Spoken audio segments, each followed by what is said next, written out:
If you thought things were going bad for IU football, they just got a whole lot worse. You are Locked On Hoosiers, your daily podcast on the Indiana Hoosiers. Part of the Locked On Podcast Network. Your team every day.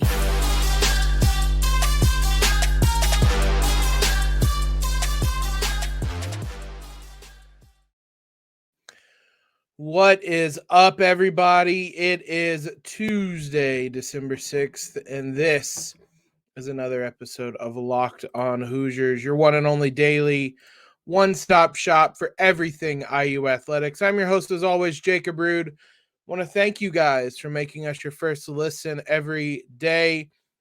I want to thank Omaha Steaks, because Omaha Steaks is a gift from the heart, a gift that will be remembered with every unforgettable bite. Order with complete confidence today, knowing you're ordering the very best. Visit omahasteaks.com. Use promo code LOCKEDON at checkout and get that extra $30 off your order. We talked last week with Elsie Norton of Crimson Corey about how badly things were going with IU football and with kind of this ominous feeling that things might be getting worse. They got worse over the weekend. Dasan McCullough entered the transfer portal. Does not look like he's coming back. There is a lot of interest in him, rightfully so, predictably so, when it comes to recruiting his services. And there's no two ways around this. This is the worst case scenario. He was one of a handful of guys that you really needed to come back next season. In some regards, this probably shouldn't be a surprise.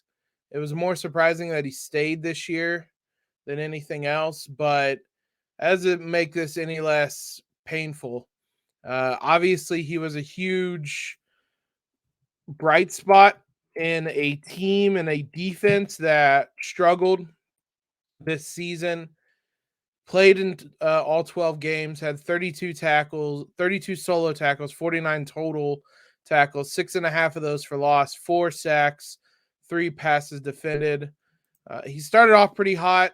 He really had a lot of his counting stats in that Idaho game, but he was still impactful. 8 tackles against Rutgers was his high.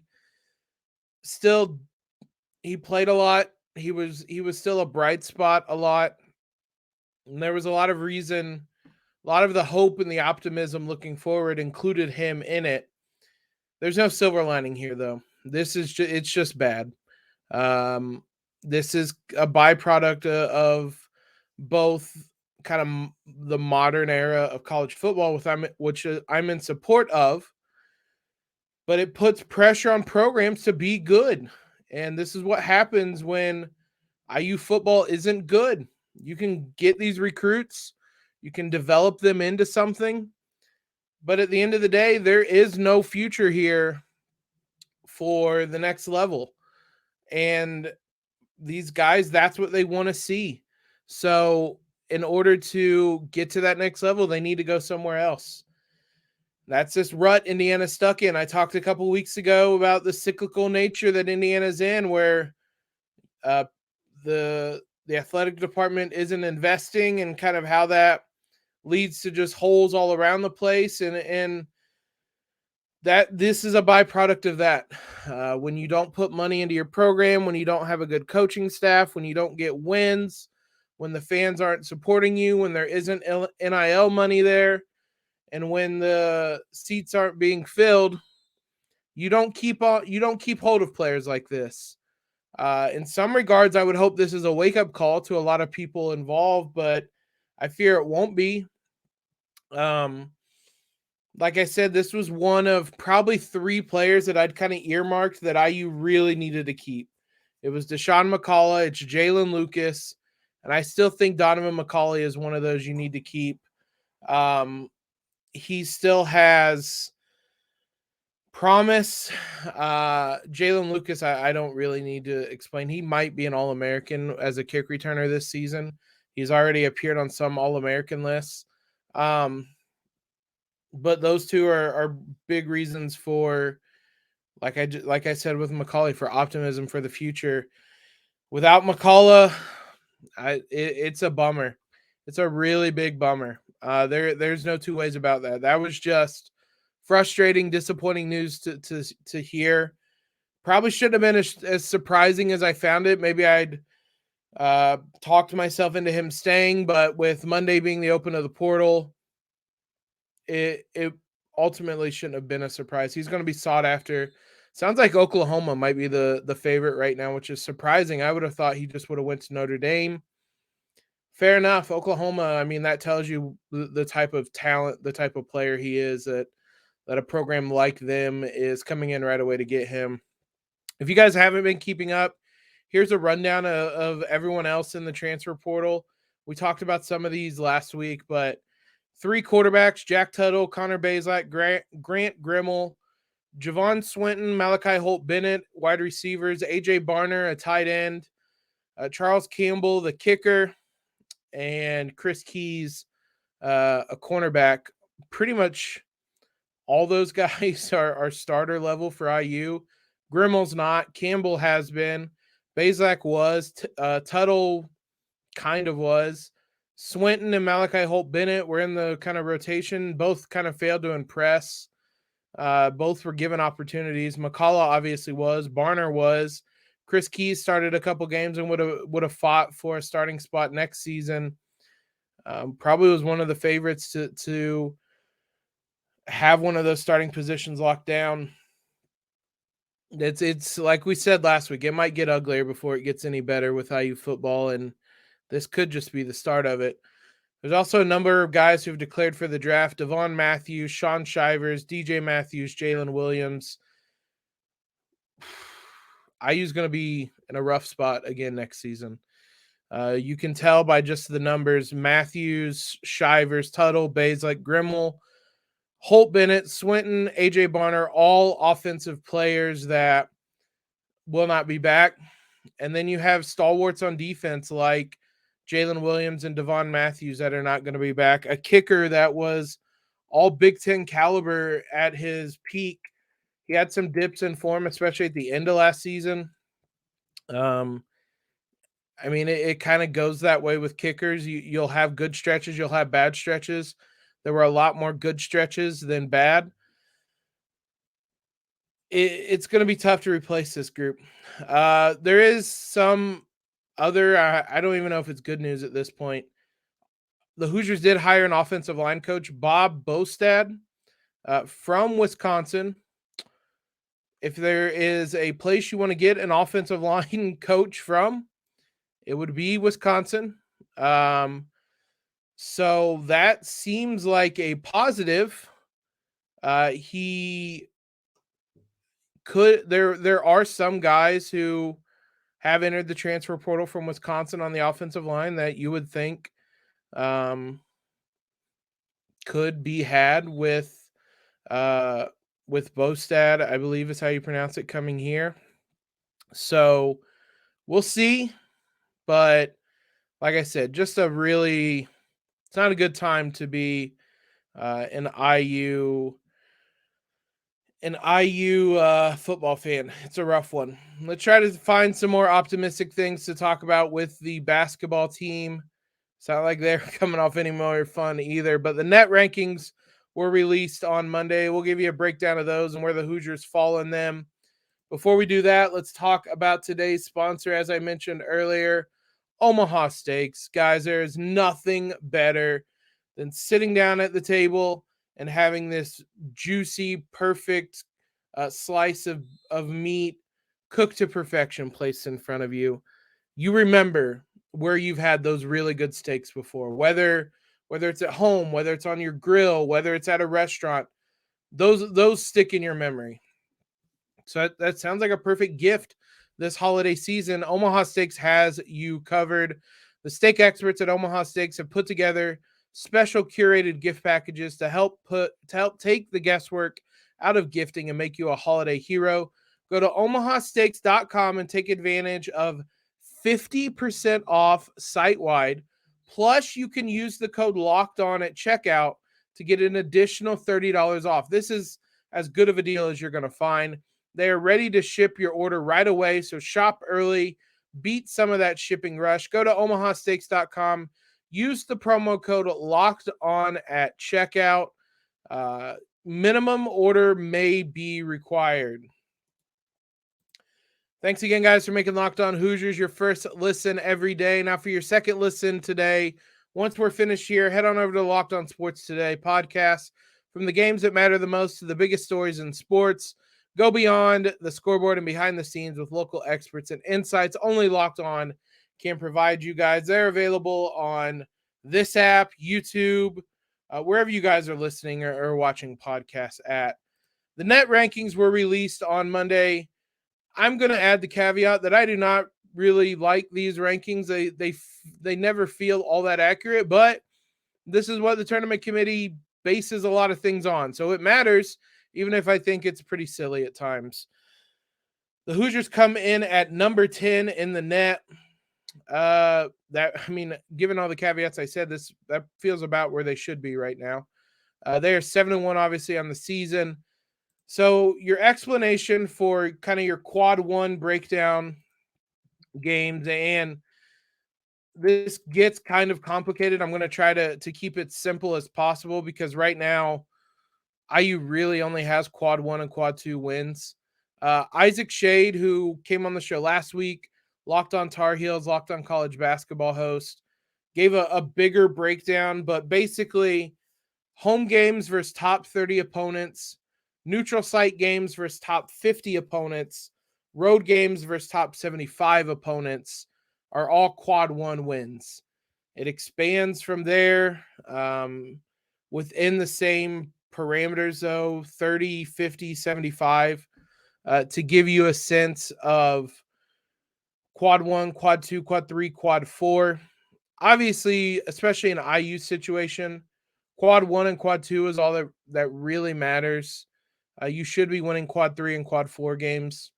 So, given that breakdown, IU is 1-1 in quad one games so far this season. A little surprising. The win at Xavier is their best victory so far.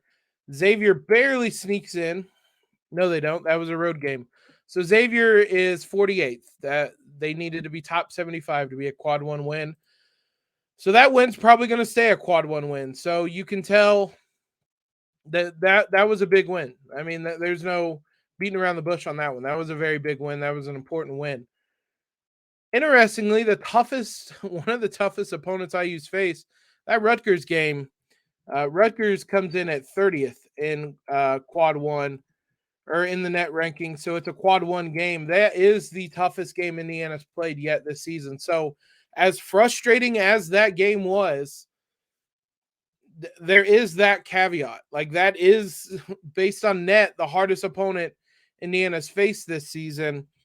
Ken Palm doesn't have it quite to that level, but they're right there. I mean, right now, Ken Palm has North Carolina 24th, Rutgers 30th, Xavier 31st. So in the grand scheme of things, as bad as that loss felt on Saturday, and as, I don't want to say inexcusable, but as much as it felt like a game you should win, it wasn't a bad loss. Like, it's not something that's going to stick on your resume come Selection Sunday as, Indiana lost at Rutgers. That's a bad loss. That's a tough Rutgers team that losing on the road, that was a tough way to open the season. We're going to talk about kind of stuff from that game, but it's not a bad loss. It's a frustrating loss, not a bad loss. Quad two, there has only been one game Indiana's played in quad two. It's a UNC game. That UNC win. UNC is 38th. That very easily, if you're an Indiana fan, North Carolina is 39th. You are rooting for North Carolina to get its act together, because the better North Carolina looks, the better Indiana's resume looks. Because if Indiana adds a quad one win, that's good for Selection Sunday. So now that they're gone, you and off the schedule, you want North Carolina to start winning games, to move that win back to a quad one win. A couple of other things. That's it. There's just quad one and quad two or three games. The other 5 games on IU's schedule have all been quad 4, which on one hand is weird, but I mean, they're going to get tested really quick because the Arizona game coming up, a neutral site game, Arizona is 26. That is a quad 1 game on Saturday. And then after that, Kansas is 18th. That is obviously a quad 1 game the week after that. So IU is going to have 2 more quad 1 chances here. If you go 500 in them, that's about as good as you can hope realistically. If you come out of the end of that 2-2 versus quad 1 teams, potentially 3-2 with a UNC improvement, then I think I would take 3-2 out of these quad 1 games. A winning record against those feels pretty good. So I think that should be the aim right now. It's going to be tough though. Arizona and Kansas are really good. That's going to be really tough. We'll see if they're able to get that done. But the net is something we're going to have to keep an eye on this year. Like I said, I'm not a huge fan of it. The tournament committee is, though, so we'll keep an eye on that this season. I've ignored it in seasons prior because, I mean, last year IU was on the bubble. There were other things you could talk about. This is going to matter when it comes to seeding, and IU is going to be fighting for some of the top seeds. So we'll keep an eye on that throughout the season.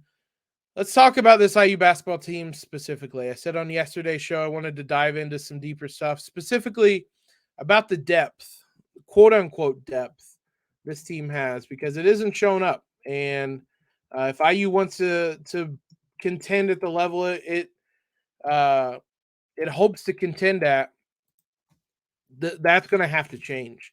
So we'll talk about that here in just one moment. Before we do that, though, let's talk about a friend we haven't talked about in a while, Built Bar. Can we pause the pod for a second? Okay, we're paused. Don't actually pause, just theoretically pause. Great, because you got to try this. I'm talking about Built Bar's new reimagined flavors, cookie dough topper, coconut brownie bar, coconut brownie topper. I've had the cookie dough topper. Fantastic. I'm a big fan of cookie dough. Look at me. You can probably tell that. That is my favorite new Built Bar. Why? Well, one thing is it's covered in 100% real chocolate, but it still has 17 grams of protein and shockingly low sugar and calories, 130 calories. This tastes like a candy bar. This will replace whatever candy bar you want. And the magical, wonderful time after you get done eating these is fantastic. You're probably wondering which new flavors. My favorite, like I said, the cookie dough topper. Cookies and cream is a traditional one I like. The brownie, any brownie version one, I'm a huge fan of. But the cookie dough topper is my favorite. That being said, they're all unbelievable. And they're all different. So you can order a mix box and try all 5 flavors yourself.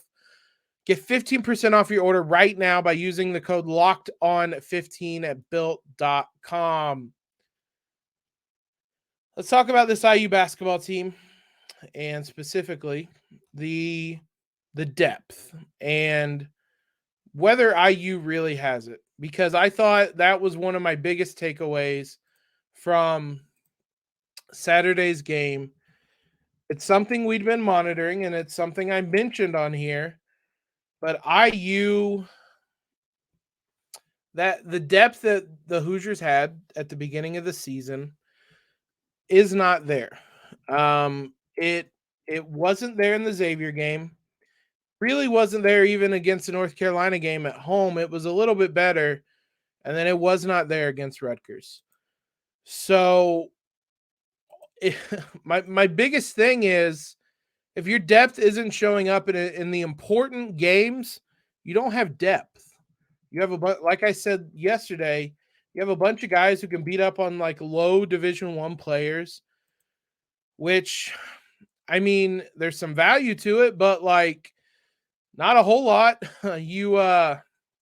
You need these guys in big games. If you look back to some of the really good IU teams, even that 2015-16 team, you had Yogi, Troy, Thomas, Rojo, Zeisloff, but then you had guys like Bielfeldt, Hartman, OG Anunoby, Juwan Morgan that could come in and do reliable things night in and night out.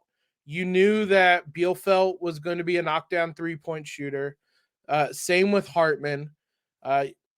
When James Blackman was there, you knew somebody like Zeisloft, and he didn't even start that many games, but you knew he could come in and give you some points from behind the arc every game. There were certain things you knew you would get from your bench, and you can even go back and look to the 2012-13 team. It was the same way. You had someone like Will Sheehy, who was sixth man of the year caliber, who was as reliable as anyone. You had Remy Abel, Jeremy Hollowell, who might not have been quite as dependable, but you always had somebody that could come off the bench and you knew exactly what they could give you, on top of having a really talented starting five. This IU team has not had that yet. They've had Trace. They've had Xavier in most of the games. Part of Saturday is obviously that Jalen Hood-Schifino was not available, but they have not had, I don't think, reliable depth after that.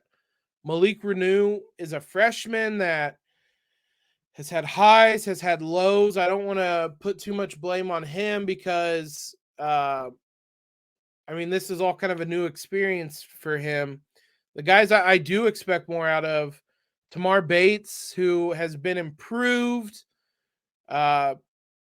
specifically in terms of efficiency, but there's been a lot of games where, especially these bigger games where statistically you want more out of him, did not score against Xavier, 3 points against UNC, 2 points against Rutgers. So while the 22 points were nice against Jackson State, IU was going to win that game anyway. Like, it's hard for me to get all that excited about IU, about a 22-point game, if it doesn't translate into actual production in the big games.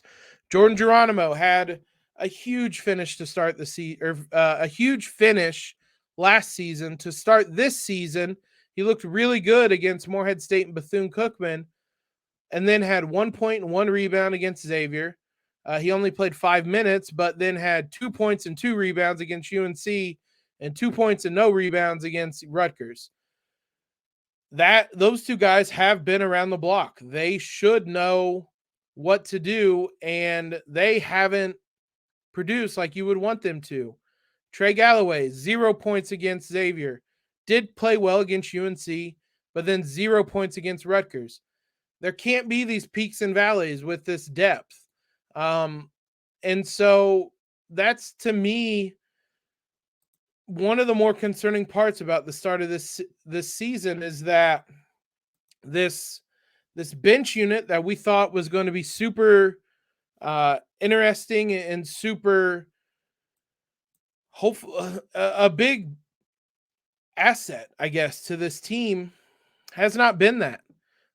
It's been a group that has struggled, and I was trying to find the group on their kind of efficiency margin so far this season. I can't find it on the fly, but that Tamar Bates, Jalen Hood-Schifino, Trey Galloway, Malik Renew, Jordan Geronimo group, it had a lot of promise early in the season.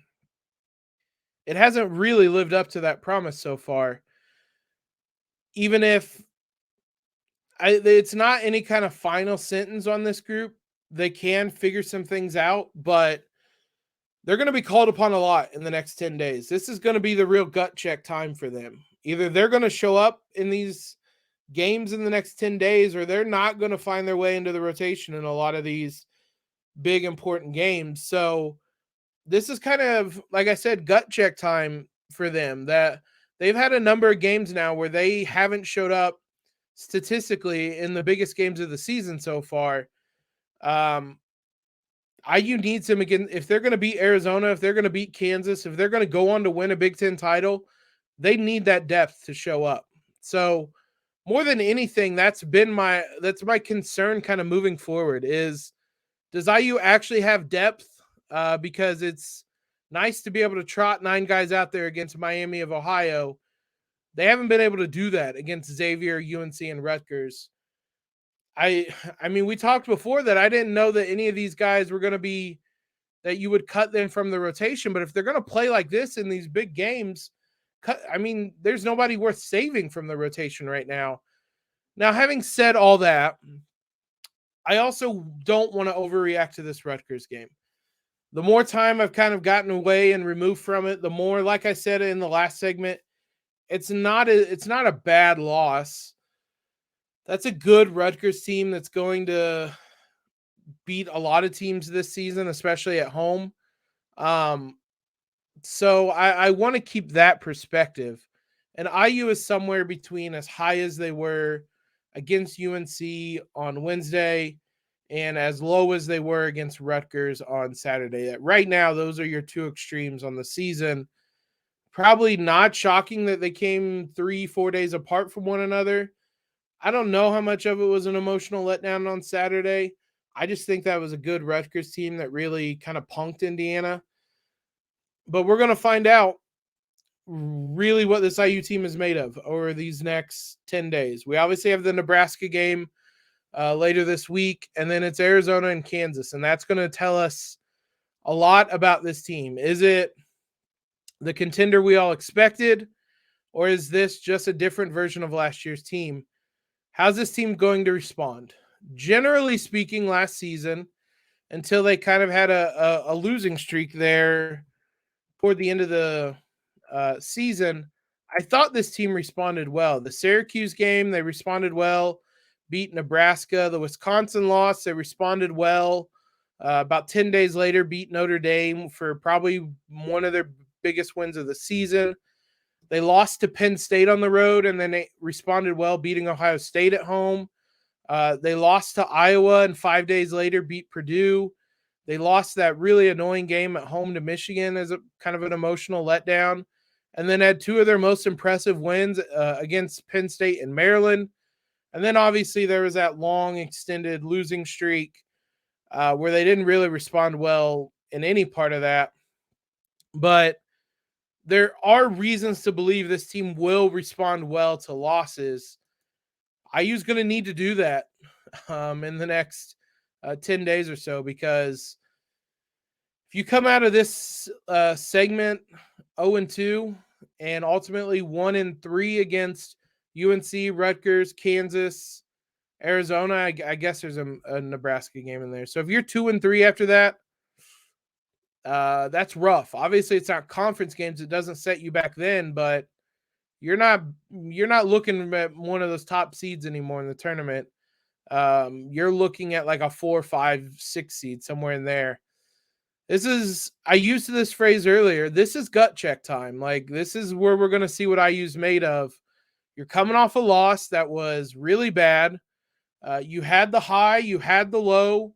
Which team are you going to be moving forward? And I think that's what we're going to find out in this next week and a half. Which IU team is this going to be? Is it going to be another version of last year's team that doesn't find any kind of consistency, or are they going to find themselves and really become something, that special team that we all thought they could be? Only time's going to tell on that one. Thanks again, guys, for making Locked On Hoosiers your first listen every day. We'll be back with you tomorrow to preview that Nebraska game. So for your next listen, check out the Locked On Sports Today podcast, the biggest stories of the day, plus instant reactions, big game recaps, and the take of the day. Available on the Odyssey app, YouTube, and wherever you get podcasts. Follow us on Twitter. Subscribe to the podcast. If you're still listening, drop us a rating and review. You guys are the loyal ones, the ones sticking it out to the end. So if you can leave a rating and review, I'd appreciate that. As always, though, guys, hope everyone has a terrific Wednesday. And most importantly, Elio.